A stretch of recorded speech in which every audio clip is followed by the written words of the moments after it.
Nobody ever tell you that the German officers use young boys. Nobody. No, it is 1998. Today it is still a taboo. But I don't think there has been many stories or books or research done on the amount of homosexuality and abuse of children at Auschwitz or the other camps. At least I have not seen any, and there needs to be a study made of it, because it's a big hidden secret. And when you arrived, where did the train stop? In Birkenau. But before, I remember it stopped a few times. It had to refuel, I'm sure. And when we came into camp, I remember looking out of the little window, and the first compound I saw was men jumping on each other. And little did I know what it was. And they explained they were the homosexuals. And I was too young. At that time, we didn't discuss it as much as nowadays. And that's how I got into this homosexuality. This was behind... That was before we went into Birkenau. We passed, the railroad divides, I think it divides Birkenau with Auschwitz. And we saw this compound, and then we got unloaded in Birkenau. The men on one side and the women on the other side. There was a lager from women and a lager from men. And there was a special lager, that was homos. Homosexuals? Yeah. And didn't sometimes we know that. And the SS was a lot of homosexual.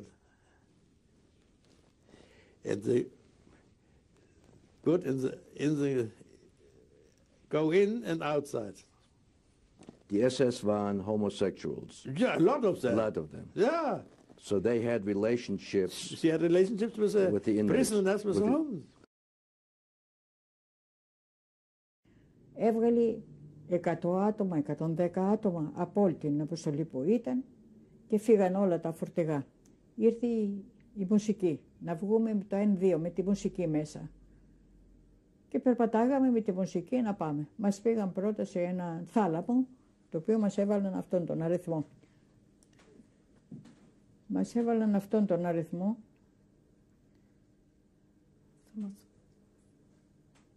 Τι είναι το αριθμό? 77-096.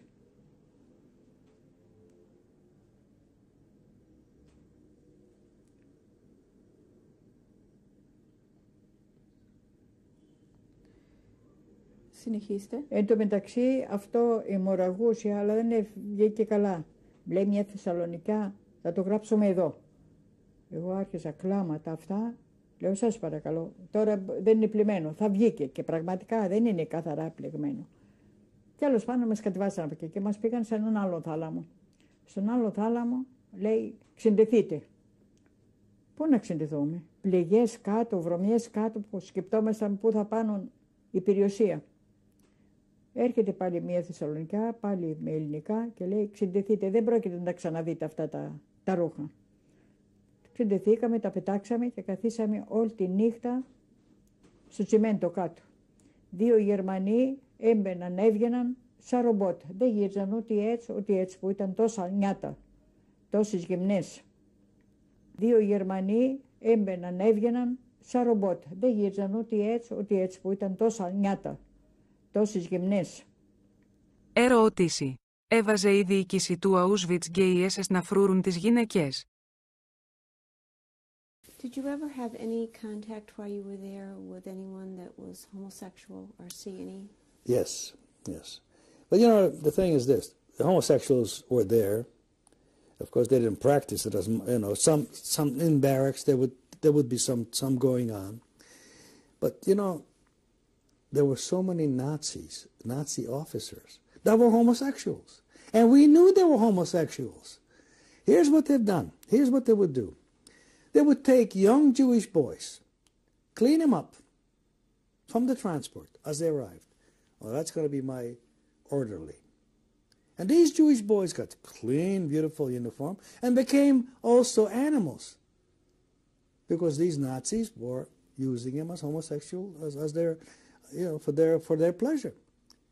And I knew some of the Jewish boys that were part of the system, working with the Nazis, homosexuals. And there were many of them there. There was an attraction then towards a Jewish boy? Oh, yes, absolutely. That was the first time in Auschwitz that we had a bath. No, we had a bath. I left out something very interesting. When we went, we had to go to a bath every week, once a week, because they were afraid of lice. They were afraid of typhus, because lice carry typhus. They were afraid because they had a very bad typhus sickness in 1942. They didn't want to repeat it. They were afraid, the Germans. So we went to the bath once a week, but we didn't get new dresses. We got the rags only. Now, I have to tell you something which I left out, very important. Once we were waiting for the bath, we were naked, and there was a block, windows, and from the windows, young, beautiful boys were looking at us. Full faces, not starved, not in rags, clean, neat, well-fed, young boys, 12, 14, from all the windows.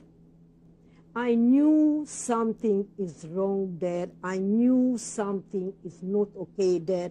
I knew for some reasons these boys are kept there. Now it is 1998. Nobody ever talk or write about these blocks full of young boys. And nobody ever told you in books. I read everything, all the history books, what I could, you know, I don't want to have names, all, and the writers and the survivors. Nobody ever tell you that the German officers used young boys. Nobody. Now it is 1998. Today it is still a taboo to talk about it. I am absolutely horrified. Also, one other question in Blachhammer. Was there any abuse of prisoners in any other form or fashion? And you talked about beatings and hangings. It was a male camp? It was only a male camp. It was only a male camp. There was other things that went on. We were young children, and young children usually, especially boys, sometimes with camps with no woman, become a pry for homosexuals. And I've never mentioned it to anybody because, I don't know, it's not that pleasant, but I one time was invited to the second in command from the German, the man in charge of the camp.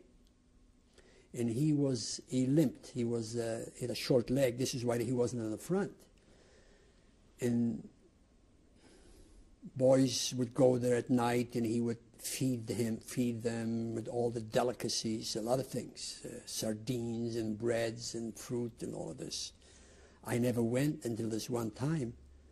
One of the boys said, would you mind coming with us? We're going to get something to eat and all this. So I said, fine. And I of course, didn't know. We were very naive people. And I came there, and there was a lot of boys, and this German, and it was like an apartment suite. And then I kind of caught wind that something is not right. Why all this? And I questioned it. And then I could see what was going on, that some of the boys were in the other room with the German. And I didn't say anything. And when we left, I kind of mentioned that to the boy that asked me to go there. And I would never go back. I was never asked to go back because I guess I questioned it. But it always bothered me. And in fact, the only time I ever talked about it is to my son Michael when we were in Israel. We'll end the tape here and start the next tape and talk about what happened after February of 1945. Thank you.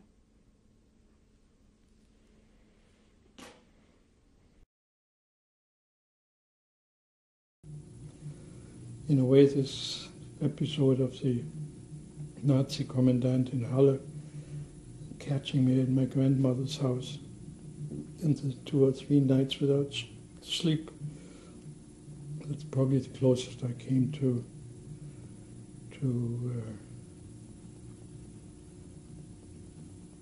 despair. And maybe if you have read my book, there was a night when I was, there was one night when I was attacked by Nazis in the same camp and almost killed, and another night when I was gang raped by a bunch of Nazis, by a bunch of Germans in that camp, and possibly that was one of my worst experiences. But that seems to be part of prisoners anywhere.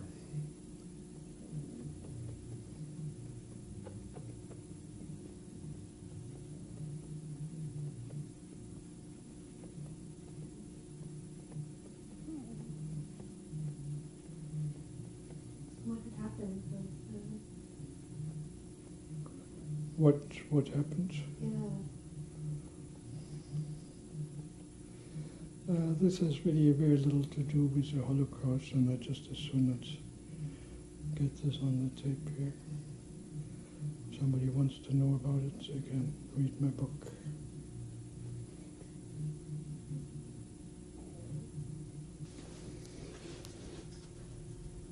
That is a picture of my father with a 1-year-old son, me, in Leipzig, the town where I was born and grew up. My father was a professor of philosophy in there, and it's one of the few pictures we have of him with one of his children.